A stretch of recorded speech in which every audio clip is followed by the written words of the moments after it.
Cara penggunaan Google Gemini untuk menghasilkan poster.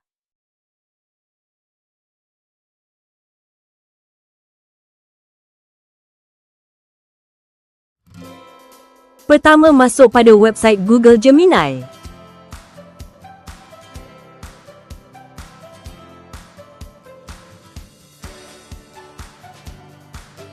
Seterusnya, maksud maklumat yang ingin dicari berkaitan pembelajaran. Ketiga, tulis arahan pada Google Gemini untuk menghasilkan poster. Pada arahan poster, murid perlu menulis saiz poster sama ada portrait atau landscape. Tulis juga tema, warna yang ingin dihasilkan pada poster.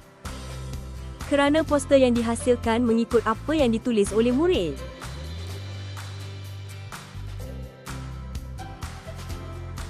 Selamat mencuba!